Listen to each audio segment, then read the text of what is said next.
The great chamber of the Galactic Council stretched upward like a frozen waterfall of crystalline light. 12 thrones sat in a perfect circle, each one carved from materials found only on the homeworlds of the ruling species. For 3,000 years, this room had decided the fate of every living thing in the galaxy. Today, it would decide the fate of humanity. Ambassador Alina Vasquez stood in the center of the circle, her simple black uniform looking almost plain against the jeweled splendor around her. She was 62 years old, the gray streaks in her dark hair and lines on her face that spoke of decades spent fighting for her people. Behind her stood 300 years of human service to the Council. 300 years of blood, sacrifice, and broken promises. "The matter before us is simple," announced High Speaker Valtharion, his bioluminescent frills pulsing with soft blue light. He was ancient even by Velkari standards, and his species had been ruling the galaxy since before humans learned to make fire. The human delegation requests permanent membership in the Council of 12. They wish to become a governing species. A ripple of amusement passed through the chamber. The Kreth representative, a massive creature of armored plates and clicking mandibles, made a sound that might have been laughter. The Silithian delegate, whose body flowed like living silver, shifted in what Alina had learned to recognize as contempt. She kept her face calm. She had expected this. "We have served the Council faithfully for 3 centuries, Alina said, her voice steady and clear. "Human soldiers have died in every border war since we joined the galactic community. Human engineers maintain the transit gates that connect your empires. Human colonists settled the dangerous worlds that no other species would touch. We have earned this seat." High Speaker Valtharion's frills flickered with false sympathy. "And we are grateful for your service, Ambassador. Truly. But the Council of 12 has governed this galaxy for 3,000 years. The species who sit here have proven themselves over millennia. Humanity is young, impetuous. Your entire recorded history is barely a heartbeat compared to ours." Alina felt the familiar burn of anger in her chest, but she pushed it down. She had played this game before. "Then give us a timeline. Tell us what we must do to earn our place." The 12 representatives exchanged glances. Some looked uncomfortable. Others looked amused. The Kreth representative clicked his mandibles with obvious pleasure. "Perhaps in another 1,000 years," Valtharion said, "humanity will be ready for such responsibility." Lena stared at him. 1,000 years? Her species had only been traveling among the stars for 500. They were asking humanity to wait twice that long, to continue serving without voice or vote, to bleed and build for species that would never see them as equals. "I must consult with my government," she said quietly. "I request a recess." Valtharion waved a long-fingered hand. "Of course. We will expect your response tomorrow." Lena bowed and walked out of the chamber. She did not look back. That night, she sat alone in the human embassy, staring out at the alien city that sprawled beneath the purple sky of the Council homeworld. Her communication device lay silent on the desk beside her. She had already sent her report to Earth. She had already received her orders. For the first time in 300 years, humanity was going to say no. The next morning, Alina returned to the Council chamber. The 12 representatives watched her with the patient condescension of immortal beings observing a child's tantrum. They expected her to negotiate, to beg, to ask for 200 years instead of 1,000, as if that made any difference. Instead, she simply said, "The United Human Collective has reviewed your offer. We decline." Valtharion's frills pulsed with confusion. "You decline? Ambassador, there's nothing to decline. We have made no offer. We have simply stated that humanity is not ready for—" "We are leaving," Alina interrupted. She had never interrupted a council member before. The shock in the room was electric, effective immediately. All human military personnel are withdrawing from council space. All human engineers will cease maintenance on council infrastructure. All human colonists will evacuate their settlements. We are done. The Kreth representative rose from his throne, his armored body creaking with outrage. "You cannot simply leave. You have treaties, obligations." "We fulfilled every obligation," Alina replied calmly. "We fought your wars. We built your gates. We settled your dangerous worlds. And in return, You gave us nothing but contempt and broken promises." She looked around the circle, meeting the eyes of each representative. "Find someone else to do your dirty work. Where will you go?" The Silithian delegate asked, genuine curiosity in its flowing voice. "Every habitable system is claimed. Every colony world belongs to one council species or another." Lena smiled. It was not a pleasant smile. The void expanse. Silence fell over the chamber like a physical weight.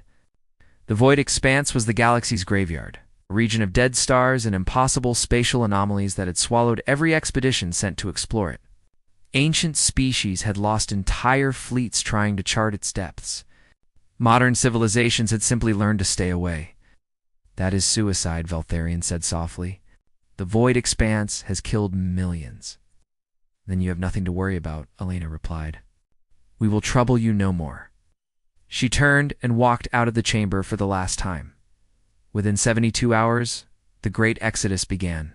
Human cargo ships loaded with supplies and equipment streamed toward the outer rim.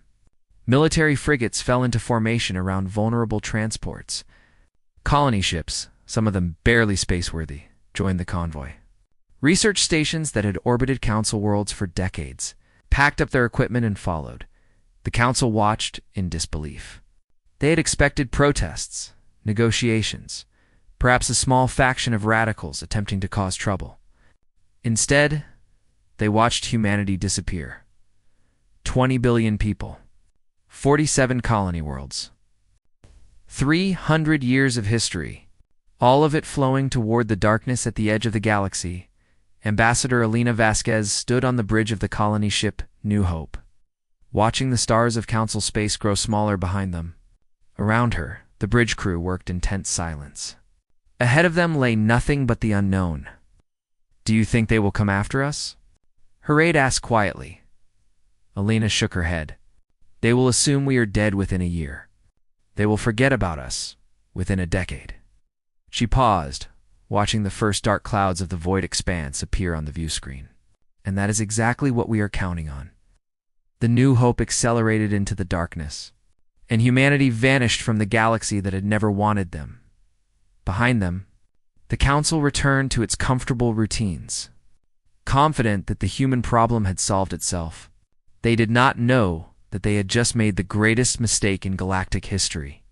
They did not know that, in the darkness ahead, humanity would find something ancient, wonderful, and terrible. They did not know that everything was about to change. 40 years passed in council space, and the galaxy slowly began to fall apart. At first, no one noticed the cracks. The council was old and powerful, and its systems had been running smoothly for 3,000 years. Surely they could survive without one minor species. Surely humans had not been that important. They were wrong. The first problems appeared in the military.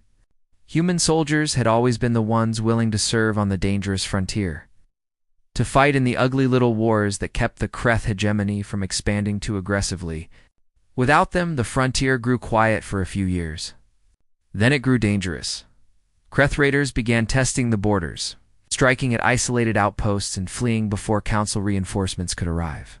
The Valkyrie sent their own soldiers to replace the humans, but the Valkyrie were scholars and diplomats, not warriors. They died in embarrassing numbers. The Silithians were excellent fighters, but their liquid bodies could not survive in the cold vacuum of space combat. One by one, the other council species discovered why humans had always been the ones sent to die on the frontier. Then the transit gates began to fail. The gates were ancient technology, built by a species that had vanished long before the council existed. No one truly understood how they worked. For 3,000 years, council engineers had maintained them through careful observation and conservative repairs. But humans had been the ones who actually kept them running. Human engineers had a strange gift for understanding machines, for coaxing ancient systems back to life through intuition and stubbornness. Without them, the gates began to break down. First one, then a dozen, then hundreds. Trade routes that had connected empires for millennia suddenly went dark. Planets that depended on imports began to starve. The economy of the galaxy, which had seemed so eternal and stable, started to crumble. High Speaker Valtharion, now ancient beyond measure, watched the reports pile up on his desk with growing despair. He had been so certain that humanity's departure would mean nothing. He had been so confident that the Council could survive without them. He had been so terribly wrong, but the worst was yet to come. The first reports came from the Outer Rim, from systems so distant that most Council citizens had never heard of them. Strange ships had appeared on the edge of known space. Ships made of living tissue. Ships that moved in swarms of millions. Ships that consumed everything in their path. The Devourer swarm had arrived. No one knew where they came from. Some believed they had always existed in the dark spaces between galaxies, waiting for the right moment to feed. Others thought they were a weapon left behind by some ancient war. It did not matter. What mattered was that they were hungry. The galaxy was their meal. The Council responded with all the force it could gather. 400,000 warships from 12 species assembled at the Hellion Barrier, the most defensible position in known space. Behind them lay the core worlds, the ancient homeworlds of the ruling species. If the barrier held, the galaxy might survive. The battle lasted 6 hours. Admiral Cathpharon of the Velkari Navy watched from his flagship as wave after wave of swarm bioships crashed against his fleet. They were not individual vessels, he realized with growing horror. They were cells in a single vast organism, coordinated by an intelligence that spanned trillions of bodies. For every ship his weapons destroyed, 10 more took its place. By the 4th hour, half his fleet was gone. By the 5th hour, the barrier had collapsed. By the 6th hour, the surviving ships were fleeing in disorder, and the swarm was consuming the first of the core worlds. Admiral Cathpharon died when his flagship was overwhelmed by boarding organisms. His last transmission was a simple message to the Council: "We cannot win this war. Find another way." 17 inhabited systems fell in the first month, then 30 more. The swarm moved through Council space like fire through dry grass, leaving nothing but empty rocks and dead stars behind. The Council met in emergency session, but their chamber felt empty now. Half the representatives were dead. The survivors argued about retreat, about surrender, about desperate last stands that everyone knew would fail. It was the young Velkari delegate Kelvith who finally spoke the words that no one wanted to. "Here, we need the humans." Silence fell over the chamber. The older representatives looked away in shame. The younger ones stared at Kelvith as if he had suggested negotiating with the swarm itself. "They are dead," said the Silithian delegate, flatly. "They flew into the void expanse 40 years ago. Nothing survives there." "We do not know that," Kelvith replied. "We have detected anomalies on the edge of the expanse. Strange signals. Impossible energy readings. Something is alive in there." "Even if they survived," another delegate said, "why would they help us? We rejected them. We humiliated them. We drove them away." Kelvith's frills pulsed with pain. His grandfather had been the High Speaker who denied humanity their seat. His family had carried that shame for 4 decades. "Because they are human," he said quietly, "and in 300 years of watching them, I learned one thing about humanity. They cannot help but care about others, even those who have hurt them." The vote was quick and desperate. Kelvith would take a single ship into the void expanse. He would find the humans, if any still lived. He would beg them to return. The night before he left, Kelvith stood on the observation deck of the Council station. Watching the distant flash of the swarm consuming another world, the galaxy was dying around him. His own species might be extinct within a year, and humanity, if they had somehow survived, was their only hope. His ship was small and fast, designed for exploration rather than combat. It crossed the border of the void expanse at maximum speed, plunging into the darkness that had swallowed so many expeditions before. Kelvith expected death. He expected the crushing gravity of collapsed stars, the reality-tearing force of spatial anomalies, the silent cold of a region where even light seemed to die. Instead, he found something impossible. Where dead stars should have hung cold and dark, there was light. blazing brilliant light from suns that should not exist. Planets that should have been frozen rocks were green and blue and full of life. And everywhere there were ships. Human ships. Millions of them. Ships of designs he had never seen, moving at speeds that should have been impossible, filling the once dead region with the bustle of a thriving civilization. Kelvith stared at his sensors in disbelief. Humanity had not merely survived. They had built something magnificent. His communication system crackled to life, and a calm human voice filled his bridge. "Velkar vessel, you have entered human Concord space. State your purpose."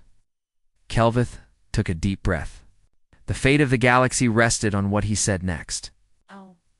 "My name is Kelvith of the Velkari. I have come to beg for humanity's help. The galaxy is dying, and you are our only hope." The silence stretched for a long moment. Then the voice returned with a hint of something that might have been sad amusement.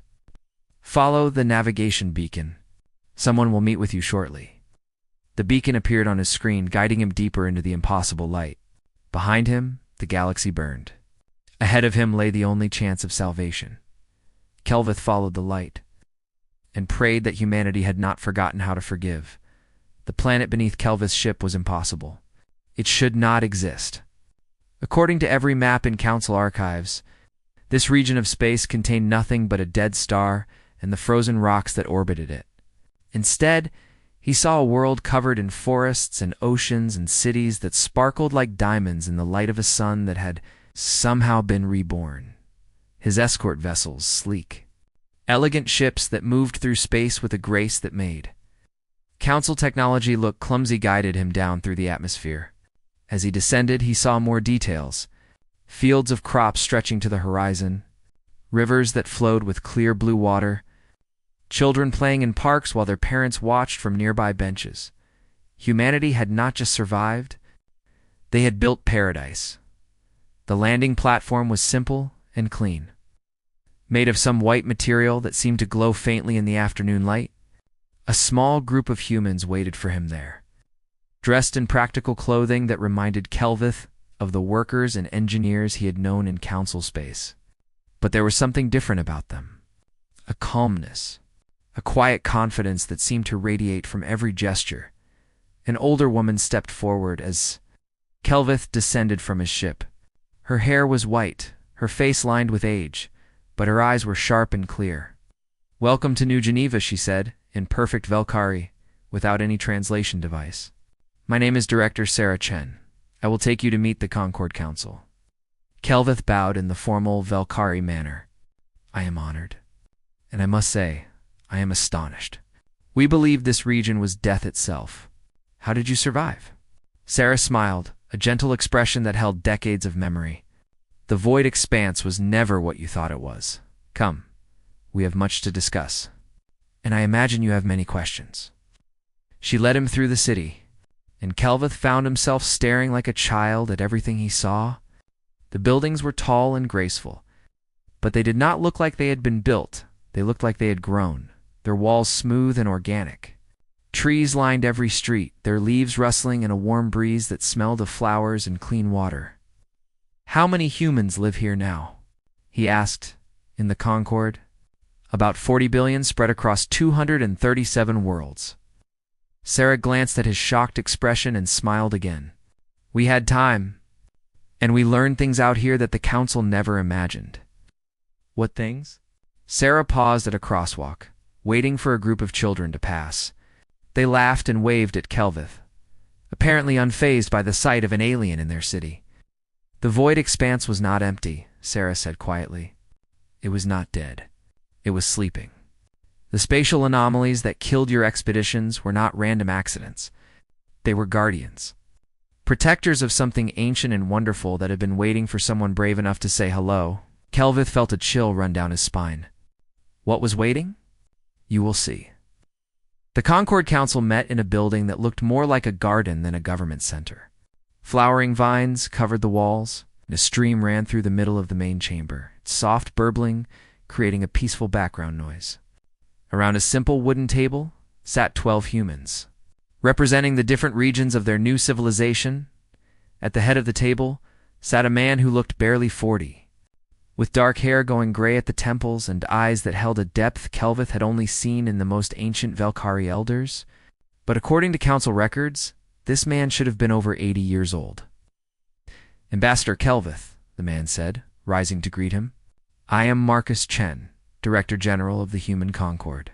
Sarah is my grandmother, if you were wondering about the shared name." Kelvith bowed. "Director General, I come bearing a desperate message from the Galactic Council. Our civilization is dying. A force called the Devourer Swarm has emerged from beyond the galaxy, and we cannot stop them.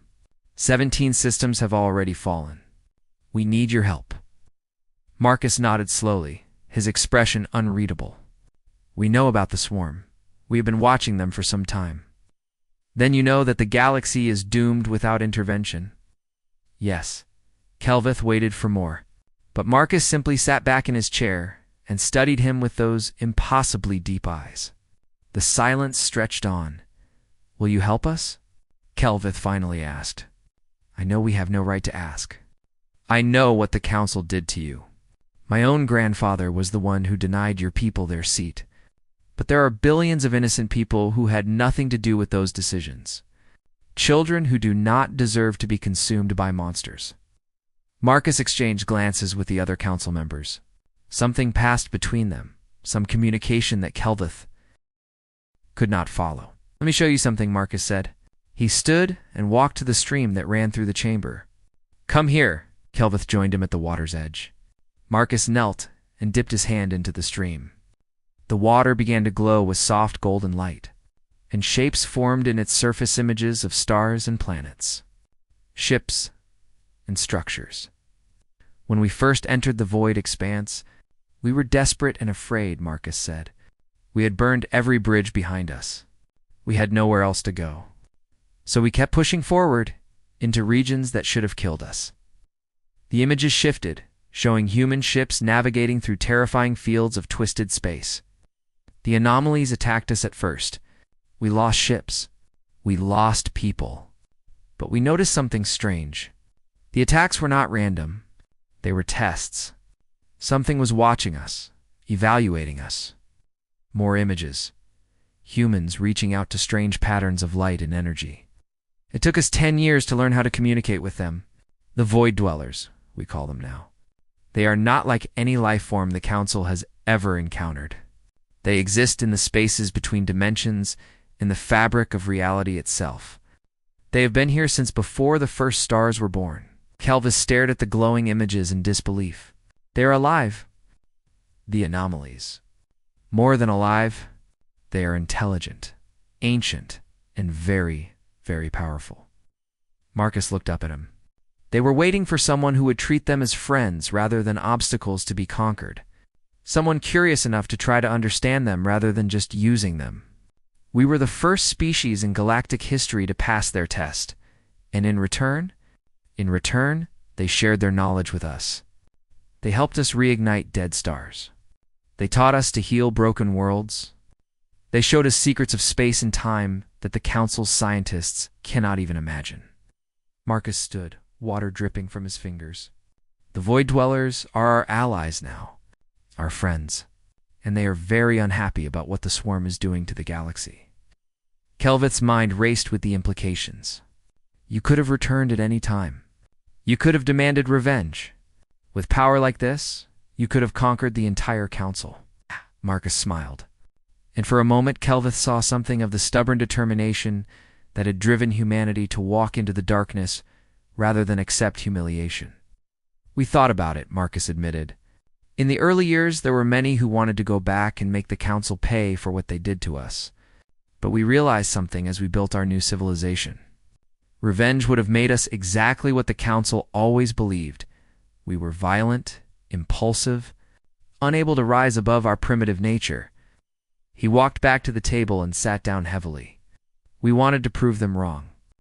We wanted to show that humanity was better than that. So we waited. We built. We grew." He met Kelvith's eyes. "And now you have come to us, asking for help. Not demanding, asking, will you give it?" Marcus looked around at his fellow council members. One by one, They nodded.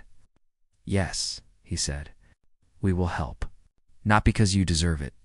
Not because the Council has earned our forgiveness. We will help because there are innocent billions who will die if we do not. We will help because that is who we choose to be." Kelvith felt tears forming in his eyes, a reaction he had not experienced since childhood. "Thank you. Thank you." Marcus stood and extended his hand in the human gesture of agreement. "Return to the Council. Tell them we are coming. Tell them that humanity remembers what it means to protect those who cannot protect themselves." Kelvith took his hand and shook it firmly. "Tell them," Marcus continued, his eyes suddenly fierce, "that the swarm has never faced anything like us, and they never will again." Swarm had consumed 53 systems by the time the darkness at the edge of the galaxy began to glow. Admiral Velkorath of the Silithian fleet had been preparing for a final stand at the Meridian system, the last major defense point before the core worlds. His forces were exhausted, depleted, and terrified. They had watched the swarm devour world after world, and they knew that nothing they possessed could stop it. This battle would be their last. Then his sensors detected something impossible, Admiral, his tactical officer said, his liquid voice trembling with confusion. "We are reading massive energy signatures emerging from the void expanse. Thousands of them. No, millions." Velkorath stared at the display in disbelief. The void expanse had been dark and silent for as long as records existed. Nothing came out of that region. Nothing ever had. Until now. The first ships emerged like dawn breaking over a dark horizon. They were beautiful in a way that made council vessels look like children's toys. Sleek and graceful, they seemed to flow through space rather than simply moving through it. Their hulls shimmered with colors that had no names, and their engines burned with light that felt almost alive. But the ships were not the most terrifying thing. Behind them came the Void Dwellers. They were not creatures in any sense. That Velkorath understood. They were tiers in reality itself, patches of space where the normal rules simply did not apply.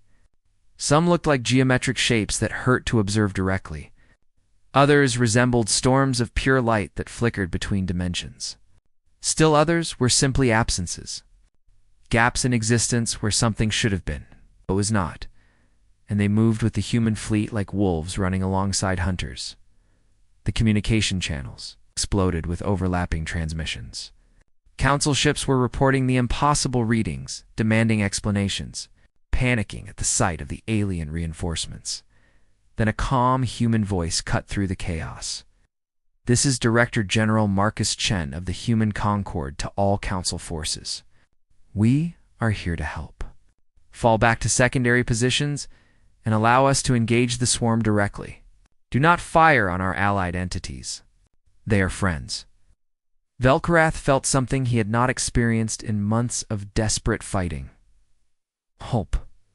All ships fall back," he ordered. "Give the humans room to work." The human fleet moved forward with terrifying speed, crossing distances that should have taken hours in mere minutes. They did not fly through space, they seemed to fold it around themselves, appearing and disappearing in ways that broke every law of physics Velkorath knew. The swarm, which had swept through Council defenses like a flood through dry land, actually paused. For the first time in the entire war, the hive mind seemed uncertain. Then the battle began. Human weapons did not fire energy beams or physical projectiles. They fired something else entirely, pulses of force that seemed to attack the very fabric of reality around the swarm bioships. Where the pulses struck, swarm vessels simply came apart, their molecular bonds dissolving as if they had forgotten how to hold together. But the Void Dwellers were even more devastating. They flowed through the swarm fleet like predators through a school of fish. The spatial anomalies that had terrified Council explorers for millennia now turned their terrible power against the invaders. Bioships that crossed their path were torn apart by gravity wells that appeared and vanished in heartbeats. Others were crushed by dimensions folding in on themselves. Still others simply disappeared, swallowed by gaps in reality that closed behind them like hungry mouths. The swarm tried to adapt. It was ancient and intelligent, and it had consumed civilizations far older than the Council. Its trillion bodies shifted and reorganized, developing new strategies, new forms. New weapons? None of them worked. Human ships danced around swarm attacks with impossible grace, their pilots seeming to know where enemy fire would strike before it was launched. The Void Dwellers ignored the swarm's weapons entirely. Energy beams and biological projectiles passed through them without effect, striking nothing but empty space. For 3 days, the battle raged across the Meridian system. Council observers watched in stunned amazement as humanity did what the entire galaxy had failed to do. They pushed the swarm back. On the bridge of his flagship, Marcus Chen stood calmly amid the controlled chaos of war. Around him, human officers coordinated with Void Dweller allies through interfaces that looked more like meditation than communication. Holographic displays showed the battle from 1,000 angles, tracking the flow of combat with precision that no Council tactician could match. "The Swarm Queen is attempting to retreat," reported his tactical officer. "She is pulling her consciousness back toward the core bodies." Marcus nodded. "Do not let her escape. If she survives, she will learn from this. She will return stronger." The human fleet surged forward, cutting off escape routes with surgical precision. The Void Dwellers spread across space like a net, sealing the gaps that the swarm tried to flee through. For the first time in its ancient existence, the Swarm Queen experienced fear. She was a consciousness distributed across 1 billion bodies, a mind that had existed since before the galaxy's first civilizations had risen and fallen. She had consumed species beyond counting, absorbed their knowledge, added their biological distinctiveness to her own. She had believed herself invincible. Now she understood that she had been wrong. The humans were not like the species she had devoured before. They did not fight with desperation or rage. They fought with cold precision and absolute confidence. And the things that fought alongside them, the Void Dwellers, were older than she was. Far older. They remembered when the universe was young, when the first stars ignited in the primordial darkness. They had waited patiently for billions of years. And now they had found partners worthy of their terrible power. The Swarm Queen made a decision that she had never made before. She surrendered.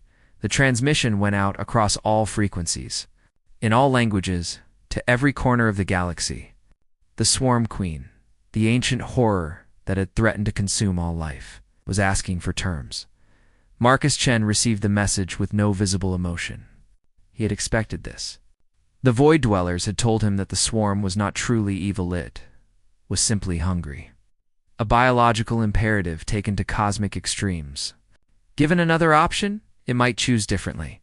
"You wish to surrender?" he said, his voice broadcast to the listening galaxy. The Swarm Queen's response came in broken. Halting words, pieced together from the languages of species she had consumed. "We have never been defeated. We have never known fear. You have taught us both. We do not wish to die. Then you must change. You must learn to take only what is freely given, not what you can steal. You must learn to coexist rather than consume." A long pause. The entire galaxy held its breath. "We do not know how." Marcus smiled slightly. "Then we will teach you." As we were taught, he looked out at the frozen battlefield, at the shattered remains of swarm bioships floating among human vessels and Void Dweller entities. Behind him, Council observers were already transmitting this conversation to every corner of known space. "The war is over," he announced. "The swarm has surrendered. All hostilities are to cease immediately." In the Council chamber, representatives wept with relief. On 1,000 worlds, billions of beings looked up at the sky and dared to believe that they might survive. And in the heart of the void expanse, the ancient entities who had watched over creation since its birth observed their new partners with something like pride. Humanity had passed every test. They had faced extinction and refused to become extinct. They had been betrayed and refused to seek revenge. They had gained power beyond imagination and chosen to use it for protection rather than conquest. The Void Dwellers had waited a very long time for such friends. They were glad the wait was over. 1 year after the swarm's surrender, The galaxy gathered on a world that should not have existed. New Geneva had been a frozen rock orbiting a dead star. When humanity first arrived in the void expanse, now it was a paradise of forests and oceans and mountains that seemed to touch the sky. The sun that warmed its surface had been reignited through technologies that the Council could not begin to understand. The air that filled its atmosphere had been crafted molecule by molecule. It was a monument to what humanity had become during their years of exile. And today, it would become something more. Representatives from every species in the known galaxy filed into the Grand Assembly Hall, a structure that seemed to grow from the living rock of the mountain it sat upon. There were Valkyrie and Silithians, Kreth, and dozens of other Council species. But there were also others, representatives from worlds that the Council had conquered or ignored. Species that had never been given a voice in galactic affairs. Survivors of civilizations that had almost been destroyed by the Swarm. Even the Swarm was represented.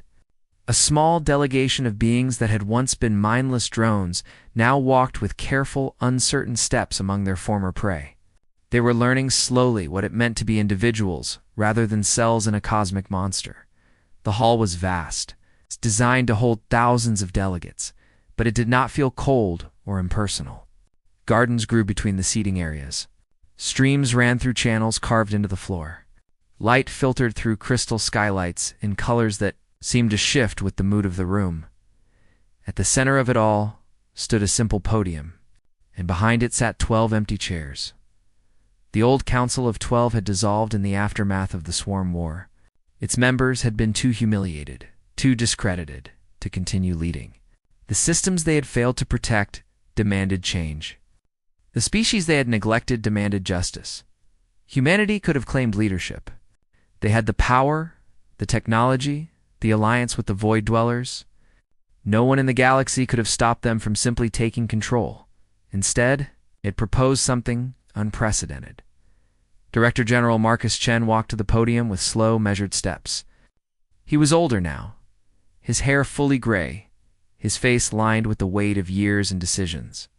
But his eyes still held that strange depth, that quiet patience that came from having faced the darkness and found light within it. 140 years ago, he began, his voice carrying to every corner of the hall. Humanity came to the stars full of hope and wonder. We wanted to explore. We wanted to learn. We wanted to find our place among the great civilizations of the galaxy. He paused, looking out at the assembled delegates. For 300 years, we served faithfully. We fought wars we did not start. We built infrastructure we would never own. We settled dangerous worlds so that others could live in comfort. And when we asked for a seat at the table where our fate was decided, we were told to wait another 1,000 years. Silence filled the hall. Many of the older delegates looked away in shame. We could have stayed and continued to beg for acceptance. We could have given up and resigned ourselves to permanent servitude. Instead, we chose a third option. We walked into the darkness that everyone told us would kill us, and we found something wonderful waiting there. Behind him, through the great windows of the hall, the reborn sun of New Geneva burned with golden light. The Void Dwellers taught us many things during our years of exile. They taught us how to heal dead worlds and reignite dying stars. They taught us secrets of space and time that your scientists cannot imagine. But the most important thing they taught us was this: power means nothing without wisdom, and wisdom comes only from understanding what truly matters. He gestured to the empty chairs behind him. The old Council of 12 claimed to represent the galaxy. In truth, it represented only those who had conquered and held power through force. It ignored the voices of the weak, the different, the forgotten. That is why it failed. That is why the Swarm nearly destroyed us all. Marcus stepped back from the podium and turned to face the empty chairs. Today, we propose something new. Not a Council of 12, but a Galactic Assembly. Not a gathering of the powerful, but a forum where every voice can be heard. Every species, no matter how young or old, will have representatives here. Every world, no matter how small or remote, will have a vote. No one will be told to wait 1,000 years to have their concerns addressed. He turned back to the assembled delegates. Humanity will not lead this assembly. We will not claim special privileges because of our power or our alliance with the Void Dwellers. We will take our place as one voice among many, equal to the smallest species represented here. That is how it should be. That is the only way this can work. A murmur ran through the hall. This was not what many had expected. They had assumed that humanity would demand control, would use their victory to claim the dominance that the old council had denied them. Kelvith, who had become the unofficial spokesman for the Valkyrie since his journey to the Void Expanse, rose from his seat. Director General Chen, I must speak.